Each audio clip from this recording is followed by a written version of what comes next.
Hello बच्चों, कैसे हो आप सब। आज हम स्टार्ट करेंगे क्लास 12th बायोलॉजी में chapter number 5 principle of inheritance and variation का पार्ट 5। अगर अभी तक आपने प्रीवियस वीडियो नहीं देखा हो तो आप इस कार्ड पर क्लिक करके उसे विजिट कर सकते हैं।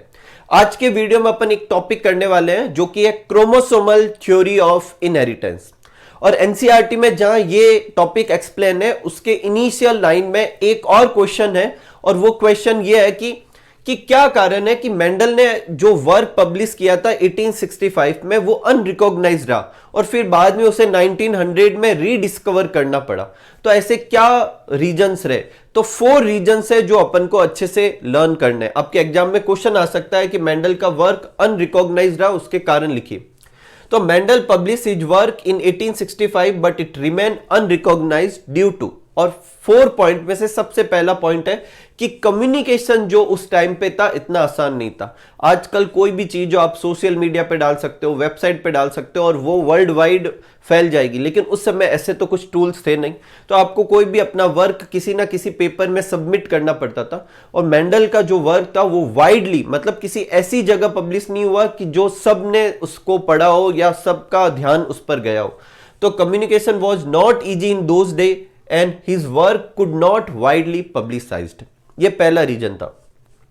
दूसरा था कि मेंडल फर्स्ट साइंटिस्ट थे जिन्होंने बायोलॉजिकल प्रोसेस को एक्सप्लेन करने के लिए मैथ्स का इस्तेमाल किया, और ये जो है एक जीनियस बात थी, लेकिन उस समय के साइंटिस्ट को ये सब चीजें समझ में नहीं आई और उन्होंने इस पर ध्यान नहीं दिया।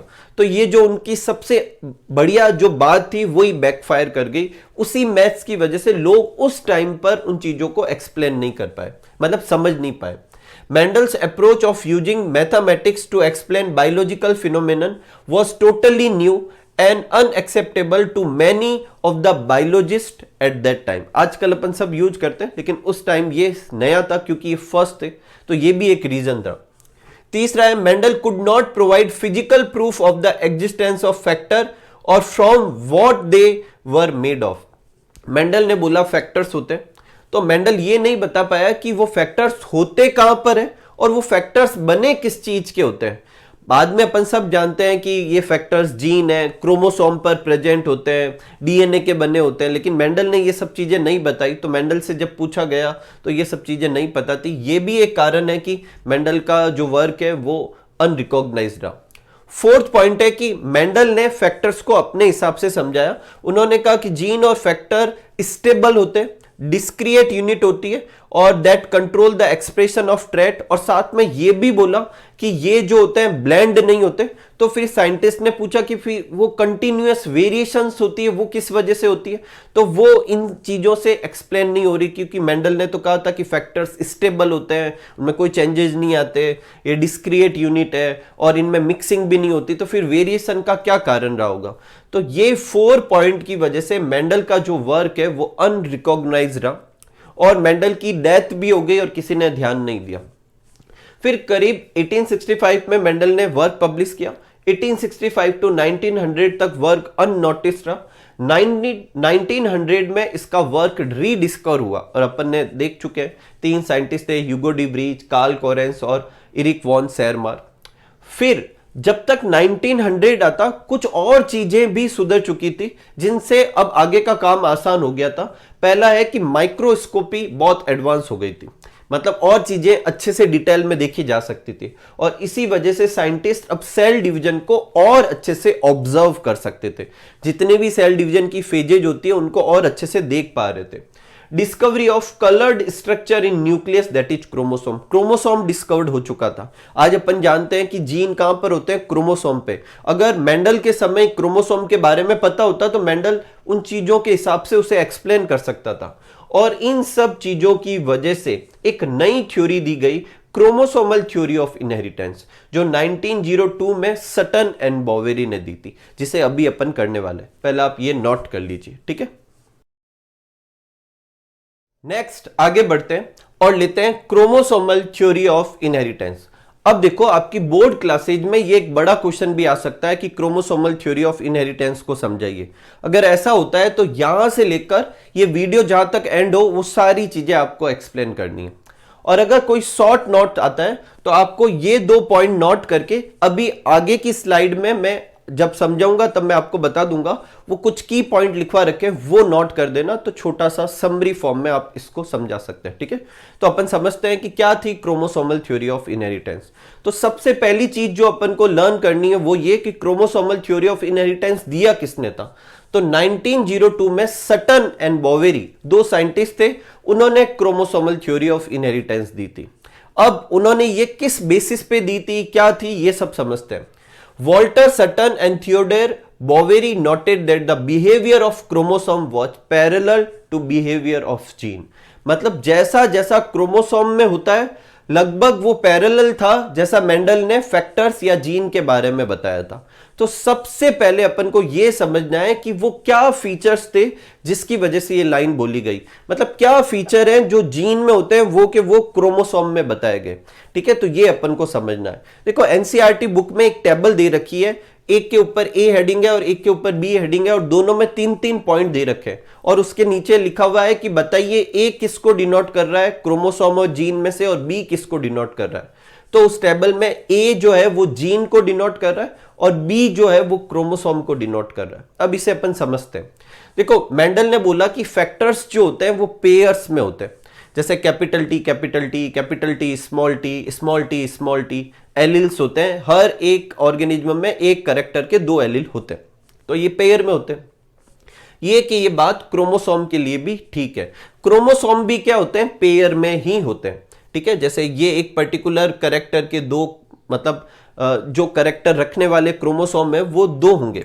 जैसे ह्यूमन में 46 क्रोमोसोम होते हैं, तो एक्चुअल में 23 पेयर है। फर्स्ट क्रोमोसोम भी 2 बार, सेकंड भी 2 बार, थर्ड भी 2 बार, तो क्रोमोसोम भी पेयर में होते हैं। सेकंड पॉइंट है कि जो जीन जो होती है segregate at the time of gamete formation. Gene या फैक्टर्स कब अलग होते हैं, जब गैमिट बनते हैं। जैसे कि कैपिटल टी स्मॉल टी था, जब गैमिट बनने की आई तो एक एलिल एक गैमिट में चला गया, दूसरा एलिल दूसरे गैमिट में चला गया। तो segregate at the time of gamete formation and only one of each pair transmit in gamete. और ठीक ये कि ये बात अपन क्रोमोसोम के बारे में भी कह सकते हैं कि segregate at the time of gamete formation and only one of each pair is transmitted into gamete. जैसे कि मान लो ये एक ऑर्गेनिज्म में एक पेयर होमोलोगस क्रोमोसोम का है, मतलब जो मैंने बोला ना एक फादर साइड से एक मदर साइड से जो क्रोमोसोम आएगा वो एक ही मैंने डिनोट किया। जब इसमें गैमिटोजेनेसिस होगा तो एक गैमिट में इन दोनों में से सिर्फ एक ही क्रोमोसोम जाएगा, दूसरा दूसरे में जाएगा। यहां तक दोनों हूबहू सेम है। जो थर्ड पॉइंट है उसके बेसिस पर ही अपन आइडेंटिफाई कर पाएंगे कि ये वाली रो जीन के लिए थी और ये वाली जो थी वो किसके लिए थी, क्रोमोसोम के लिए थी। अब थर्ड पॉइंट में बुक में लिखा हुआ है कि independent gene pair segregate independently of in each other. ठीक है, वहां पर ये जीन पेयर नहीं लिखा हुआ, सिंपली ये लिखा हुआ है कि independently segregate and independently transfer from each other. मतलब सेग्रीगेशन जो है एक दूसरे पे डिपेंड नहीं करता। और यहां लिखा हुआ है कि one pair segregates independently from another pair. एक बार देखने पे ये दोनों चीजें सेम दिख रही है, लेकिन यहां देखो कोई कंडीशन नहीं दी। यहां पे दिया कि पेयर जो है एक दूसरे से सेग्रीगेट होंगे और इंडिपेंडेंटली होंगे, लेकिन यहां पे दिया कि सिर्फ वो जीन पेयर ही इंडिपेंडेंटली सेपरेट होंगे जो पहले से इंडिपेंडेंट होने चाहिए। अब इसका क्या मतलब है, इसको समझते हैं। और इसी पॉइंट की वजह से मैंने बोला कि ये वाला जीन के लिए, ये वाला क्रोमोसोम के लिए। देखो अपन सब जानते हैं कि जीन जो होते हैं वो क्रोमोसोम पे होते हैं। तो सपोज करो कि ये एक होमोलोगस क्रोमोसोम है और ये एक होमोलोगस क्रोमोसोम का पेयर है। ठीक है, इस वाले होमोलोगस पेयर में एक पे कैपिटल ए है और एक पे स्मॉल ए, 2 एलिल है। और इस वाले होमोलोगस पेयर में कैपिटल बी और स्मॉल बी है।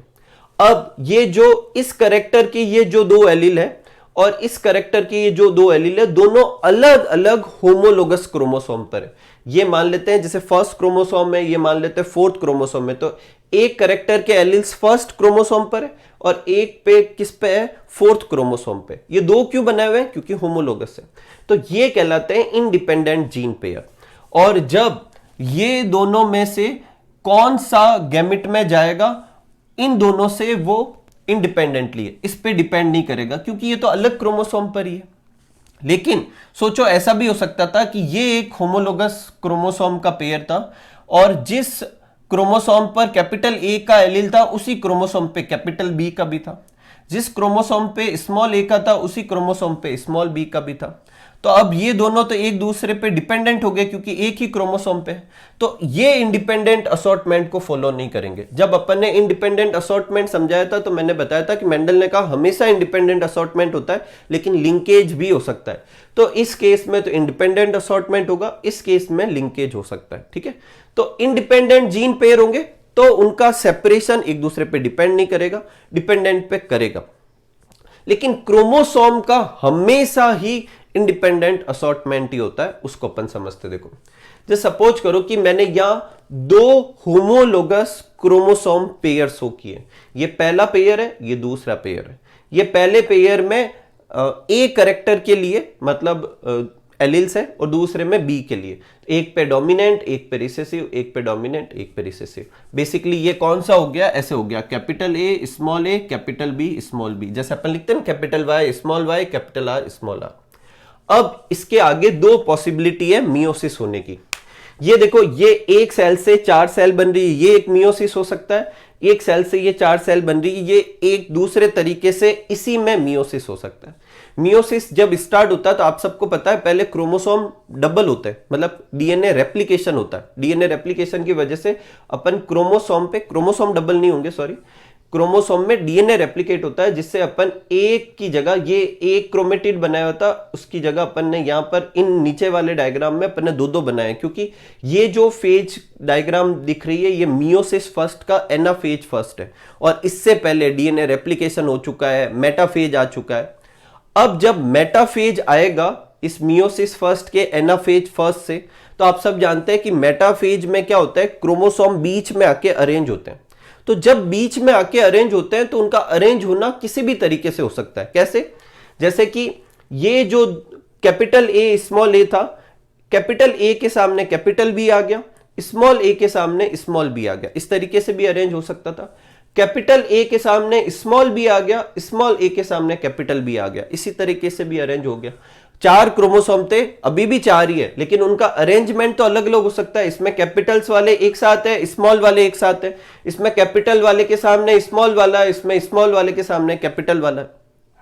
अगर इस तरीके से अरेंजमेंट है और फिर इसका एनाफेज आएगा, एनाफेज में जब क्रोमोसोम दूर दूर जाएंगे तो ये दोनों अलग चले गए। देखो कैपिटल ए और कैपिटल बी अलग चले गए, स्मॉल ए और स्मॉल बी अलग चले गए। लेकिन जब इधर हुआ तो इधर कैपिटल ए और स्मॉल बी अलग चले गए और स्मॉल ए और कैपिटल बी अलग चले गए। ठीक है, तो इन दोनों का ये जो ए जो है वो बी के साथ भी सेपरेट हो सकता है और कैपिटल ए स्मॉल बी के साथ भी सेपरेट हो सकता है।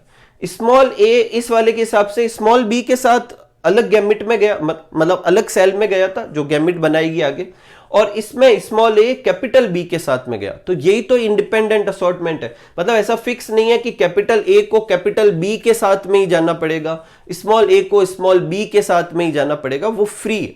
इसको और आगे देखते हैं। ये अपने एनाफेज फर्स्ट थी, इसके बाद में ये एनाफेज सेकंड का टाइम आ गया। एनाफेज सेकंड के समय फिर इसमें सेग्रीगेशन होगा, तो ये वाला क्रोमोसोम टूटेगा, तो एक में ये वाला इसी का ही, अब ये ए से लेबल किया है तो दोनों में ए ही जाएंगे, ये बी से लेबल किया है तो दोनों में एक एक क्रोमेटिड बी का गया। मतलब ये जो गैमेट बनेंगे वो कौन से हैं, ए बी टाइप के। इससे जो गैमेट बनेंगे वो कौन से होंगे, स्मॉल ए बी टाइप के। इससे जो गैमेट बनेंगे वो कौन सा होगा, capital A small b type का। और इससे जो दो गैमेट बनेंगे वो कौन से होंगे, स्मॉल ए कैपिटल बी टाइप का। मतलब चारों पॉसिबिलिटी हो सकती है, कैपिटल ए कैपिटल बी के साथ में भी हो सकता है, कैपिटल ए स्मॉल बी के साथ में भी हो सकता है, स्मॉल ए स्मॉल बी के साथ में भी हो सकता है, स्मॉल ए कैपिटल बी के साथ में भी हो सकता है। और यही क्रोमोसोम की इंडिपेंडेंट असॉर्टमेंट है। तो क्रोमोसोम में हमेशा इंडिपेंडेंट असॉर्टमेंट होता है, लेकिन ध्यान से मेरी बात सुनना, जीन में तभी इंडिपेंडेंट असॉर्टमेंट होगा जब वो जीन अलग अलग क्रोमोसोम पे होगी। अगर एक ही क्रोमोसोम पे हुई तो लिंकेज हो सकता है, जिसे अपन आने वाले वीडियो में देखेंगे। तो एक बार अपन ने ये जो लाइन लिखी थी उसको एक्सप्लेन किया। अगर आपके छोटा क्वेश्चन आए क्रोमोसोमल थ्योरी पर तो आप ये लाइन के बाद में ये सारा स्किप कर सकते हैं और फिर अगले पॉइंट पे मूव कर देना। लेकिन बड़ा क्वेश्चन आए तो ये सब भी लिखना है। अभी भी इसके कुछ पॉइंट बाकी है, पहले आप ये नोट कर लीजिए, फिर उनको भी अपन समझते हैं। ठीक है, इसके बाद देखो एक और लाइन अपने एनसीईआरटी में लिखी हुई है कि Sutton and Boveri state that the pairing and separation of pair of chromosome cause segregation of pair of factor. मतलब जब क्रोमोसोम सेपरेट होते हैं तो जो एलिल्स या फिर जीन जो है वो भी सेपरेट होती है। क्यों?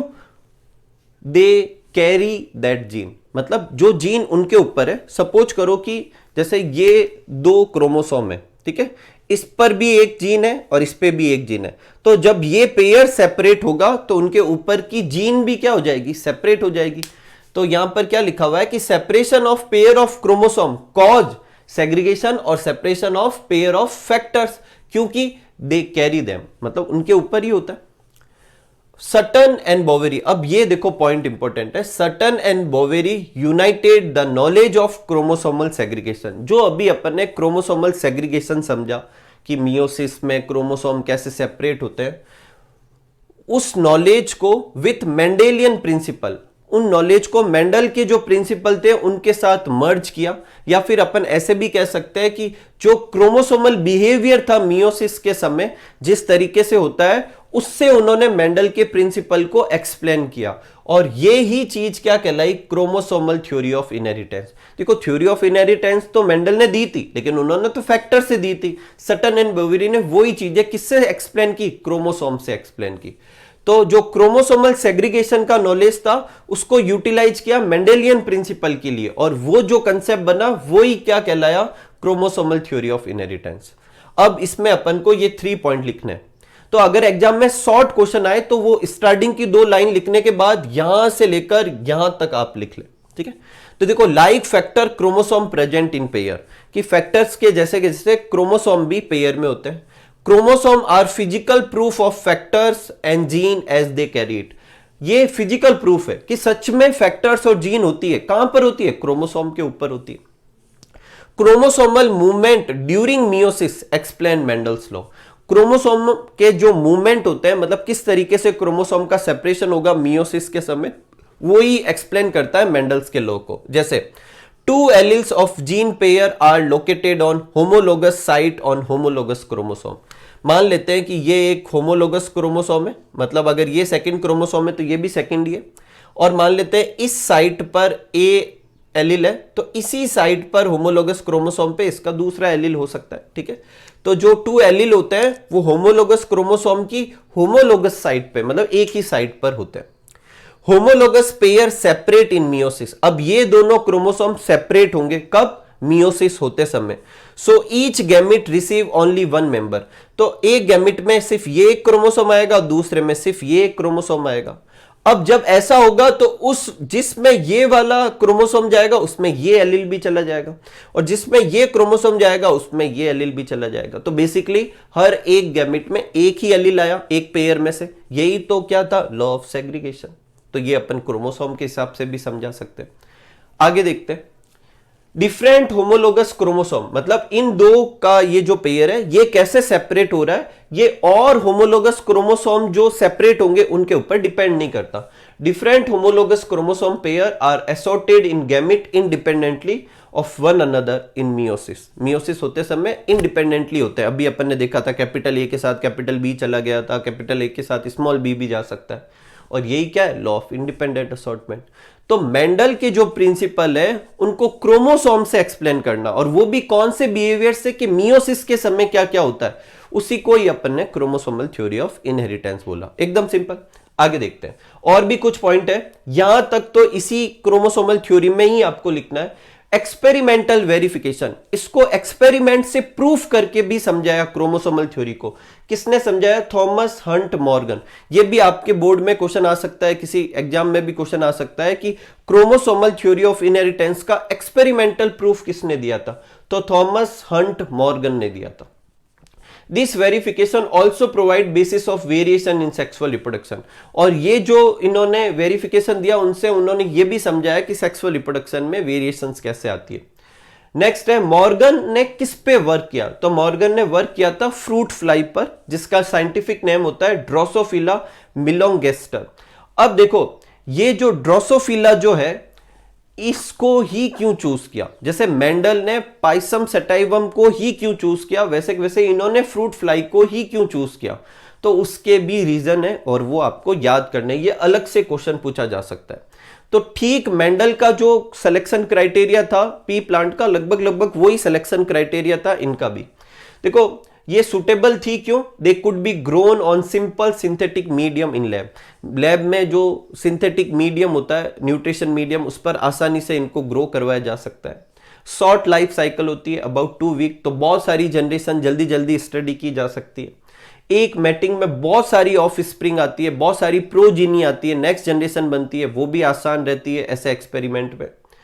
क्लियर डिफरेंशिएशन ऑफ सेक्स, देखो मॉर्गन ने जो है सेक्स लिंक्ड इनहेरिटेंस पर भी स्टडी की थी और उसके लिए पता चलना चाहिए कौन सा मेल है कौन सा फीमेल है, तो वो भी इनमें आसानी से पता चलता था। ड्रोसोफिला जो होती है, अगर जो मेंबर छोटा है वो मेल है, जो बड़ा है साइज में वो फीमेल है। एनसीईआरटी में डायग्राम दे रखा है, तो उसमें जो छोटी फ्लाई बना रखी है वो मेल और बड़ी बना रखी है वो फीमेल, तो ये आइडेंटिफिकेशन भी आसान था। It has many type of variation, जैसे पी प्लांट में बहुत सारी वेरिएशन थी, इनमें भी थी, और इन वेरिएशन को लो पावर माइक्रोस्कोप से भी आसानी से देखा जा सकता था। और इन सब रीजन की वजह से थॉमस हंट मॉर्गन ने ड्रोसोफिला का यूज किया था। एक आप यहां नोट कर लेना, थॉमस मॉर्गन को फादर ऑफ एक्सपेरिमेंटल जेनेटिक्स भी कहा जाता है। ठीक है, तो ये था अपने आज का वीडियो जिसमें अपन ने क्रोमोसोमल थ्योरी ऑफ इनहेरिटेंस के बारे में अच्छे से स्टडी की।